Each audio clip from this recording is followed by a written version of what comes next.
Hello everyone, my name is Daniel and I'm back with a new blog post to go over with you. This one is titled, When Does the Biblical Year Begin? And it is inspired by a number of people in the comments who have been asking me about several other channels, and I thought I'd finally address the issue because I believe that the year begins on the first full moon after the equinox, whereas the other two main channels that are talking about full moon start of year or websites like the creatorscalendar.com believe a different method, and we're off by a year, and that's causing we're off by a month this year, and that's causing people to seek more information. And how do I respond to that? So that's what this blog post is going to do. It's going to answer those questions for everyone who has them. So with that said, let's get started. So why does it matter? Because if you're watching for his return, as we are commanded to do, then we must know his true calendar, or at the very least, we must seek out and search for his true calendar. If we sit back and we allow someone else to tell us what his calendar is without verifying the facts and understanding it, right? Watching means gaining understanding, and I would say that that's more than just hearing and regurgitating like you would memorize for a test, but actually studying it so you know it as well as you can. You're very familiar with it. You know the ins and outs and why it has to be the way it is and why it can't be any other way. That is what true watching and seeking of truth and knowledge is. So when we're searching for prophecy, we need to know the calendar, so we know the appointed time, so we know what days to look at, so that we know when to look at the sun, moon, and stars for the signs. And if you don't know the calendar, then you won't know what days to look at, and it's like looking for a needle in a haystack when trying to interpret the signs. So let's talk about the approach that we're going to take for identifying the start of the year. I like to think about this from a requirements perspective. What are the constraints that must be followed or upheld in any particular proposal? What tests are we going to use? And my tests are, it must be objective, which means you can use a program like Stellarium to tell you what the sun, moon, and stars are doing. And it must fit within the harvest cycle over a period of 6,000 years. Or in theory, even longer than 6,000 years, it should continue to work. But since we know from prophecy that's probably only going to be 7,000 years of human history, that's all the longer window we would really need to consider. Nevertheless, this kind of rules out any system that starts the year based upon whether the sun is in a particular constellation. Now, this is going to get into some flat earth debates because, I'll get to that here in a second. But the earth wobbles on its axis, and that's governed by the laws of physics and gravity and a number of other things. There's this great video about the earth wobbling that you can reach this blog post through my description on my YouTube channel, and then watch this video here. And once you understand that, then you'll understand why over the course of 2,000 years the equinox moves from one constellation to another constellation. And so what would be spring for us today with the sun in Pisces would be spring in Aries in the time of Yeshua or Yahusha or Yeshua. Sorry, I'm continuing to try to figure out the pronunciations of this, but we all know who I'm talking about. And if you go all the way back to the time of Moses or even the time of Abraham, then you'll find that things would be very different, where you'd rise closer to Taurus. And if you go all the way back to Adam, the sun would be rising in the horns of Taurus on the spring equinox. which I guess is why it's called the Golden Gateway of the Ecliptic, because that's where everything started. All right, so we know that the barley has to be ripe on the 16th of the first month, because it has to be waved, and they're not allowed to harvest any of the other barley or until they've made their first fruits offering. So if the month is too late getting started, then the barley will die on the vine or fall in the field. If it's too early, they won't have anything for first fruits. So you have to get it right, and it has to be synchronized with when the barley is available. Now, that doesn't mean that you look at the barley to try to determine it, because that would not be objective. That would not be using the sun, moon, and stars for doing your appointed times, your signs, your seasons, your days, and your years, as Genesis requires. But you must use the sun, moon, and stars in a way that always allows the barley to be ripe at the right time in the right month. So the barley is more of a check that you've used the sun, moon, and stars correctly. So therefore we conclude that the year must be linked to the tropical year that all plant life is following. Any system that isn't stable in this respect should be suspect. So the first one I'm going to address is the creatorscalendar.com, and then I'll get back and address Mikhail Shabbat's. I hope I pronounced that right. I apologize if I did not. Mikhail, and in his scriptural studies channel, because those were the two that have been requested.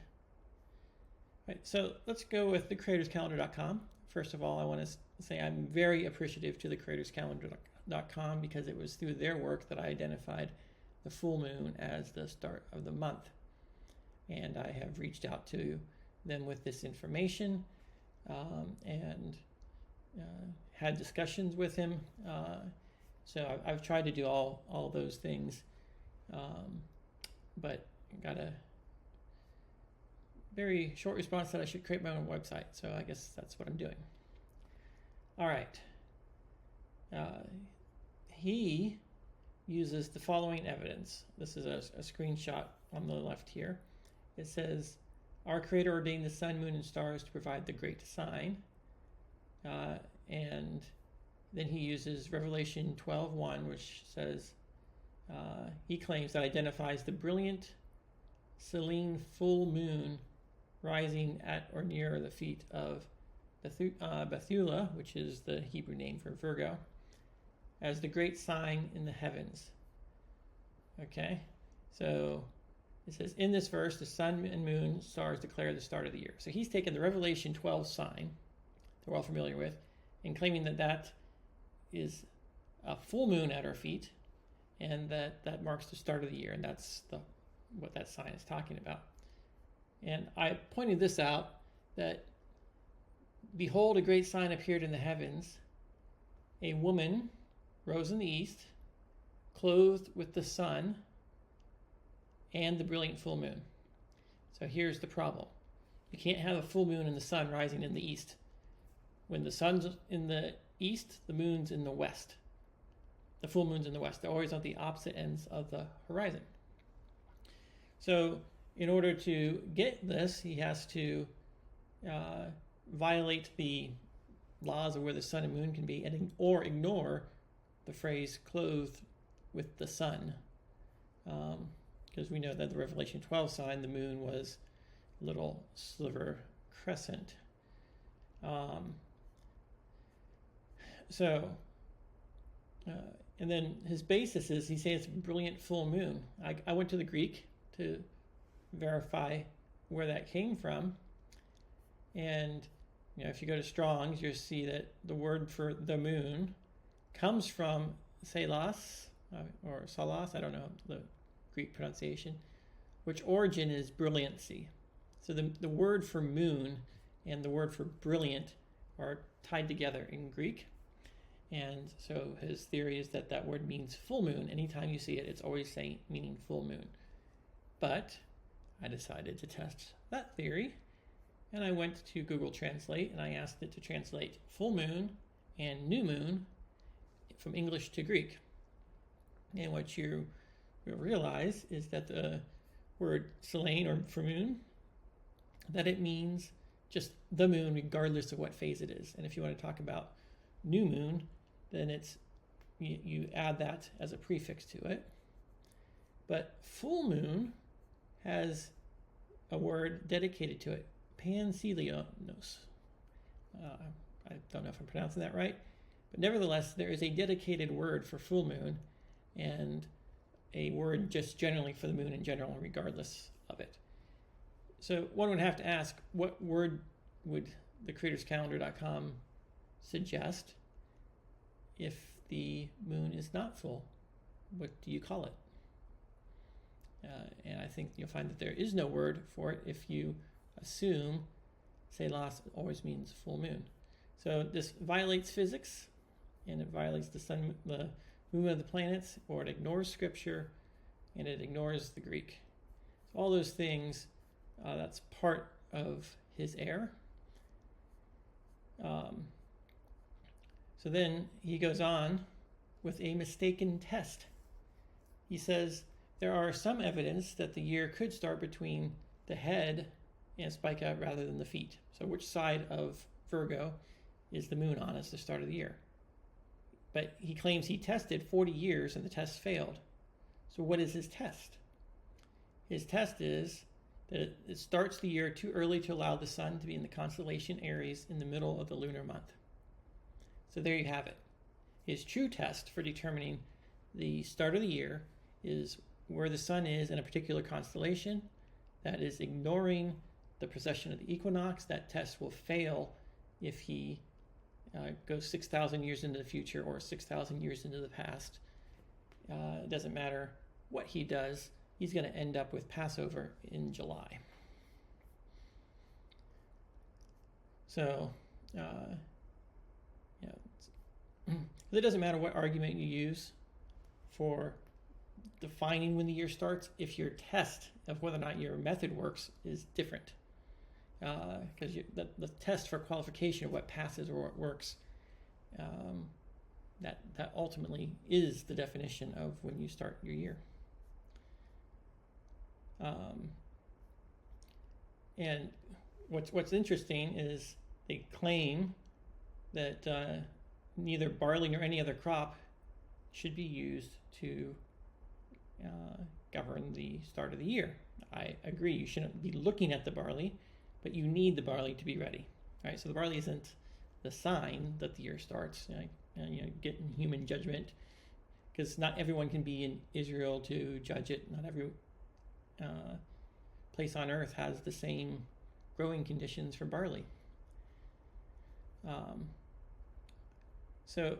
But they come here and he says it has to be ready on the 16th of Abib. So he acknowledges it has to be ready by a certain date, but then ignores it when it comes to the precession of the equinox. So as a result, the creatorscalendar.com puts the full moon between the feet and the star Spica, or the branch, under the assumption that Revelation 12 sign is relevant for the start of the year. I reached out to them, but they told me to start my own website. Then we have Mikal Shabbat's Scriptural Studies channel. And they also have the year starting when the moon is near the feet, but they have a different way of determining when the moon is there, or a more objective way. And the way they do it is that the full moon must set after Spica in the hand of Virgo, and that will determine it. That gives you an objective thing, two things in the stars that line up that tell you what to do. Now, once again, if you use the stars in conjunction with the sun or the moon, you have a precession of the equinox problem. Right, and so if you apply that, I went to Stellarium, I went 6000 AD, and asked what month Passover would fall in, and here you go. The year starts on June 13th, which puts Passover And the first fruits are around the 29th, and unleavened bread goes clear into July. So the problem with Makal Shabbat is that he subscribes to the flat Earth perspective, and therefore does not trust Stellarium or other star simulators that factor in the precession of the equinox. I got this screenshot where he's using a flat Earth simulator and claiming this is the perspective that God has of the Earth. And that right there is a really big indication that he can't factor in the precession of the equinox because he doesn't see the stars as orbiting or the Earth as wobbling or going around the sun or any of those other factors. The sun, moon, and stars are moving in by some other mechanism that's supernatural in origin or not explained by laws of physics or anything reproducible or simulatable. But nevertheless, they're probably using software like Stellarium or some other thing to simulate this and do the perspective, because you'll notice that the light from the sun wraps around and goes through the darkness. So somehow it's light over here, even though the sun is over here. And that is not a way that I've ever seen light work, which means there's some kind of supernatural bending of light going on in order for this model of how daylight and the sun and the moon works to be true.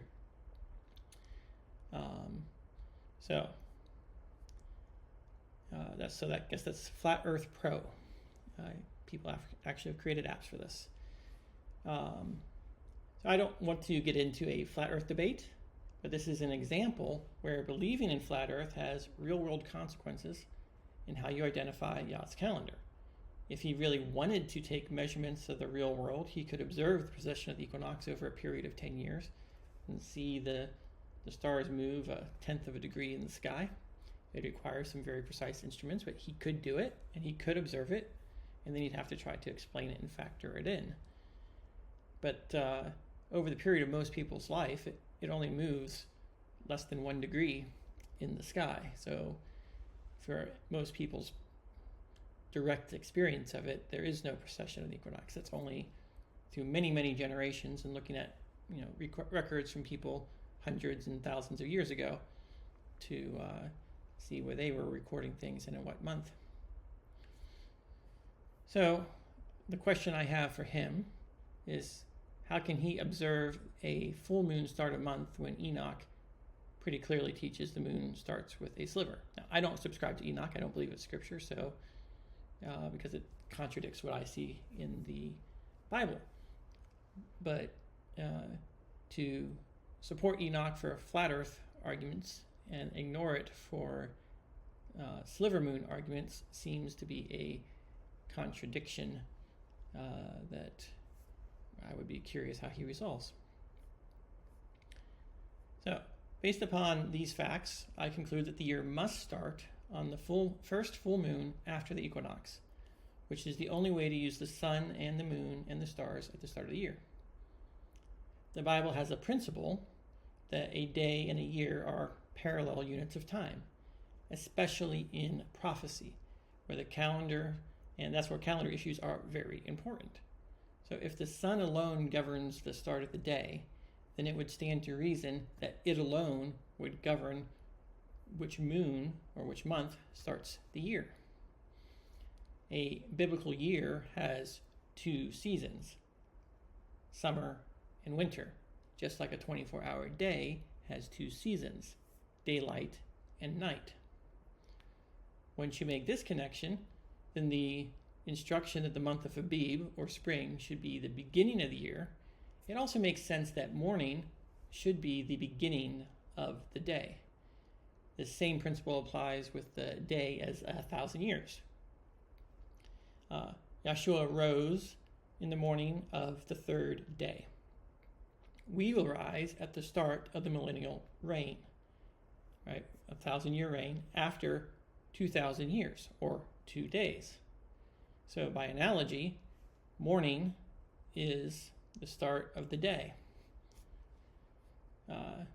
The spring and fall equinox are similar to sunrise and sunset of the year, and starting the year a month too late has the consequence of starting the 7th month way after the fall equinox, which puts the Feast of Tabernacles too late when it gets too cold. So that's my conclusion for why the year must start at the first full moon after the equinox, and why these other full moon calendars have made what I believe to be fundamental mistakes in how they start the year. And so I hope that you found this useful, and go ahead and subscribe for more updates. Thank you very much.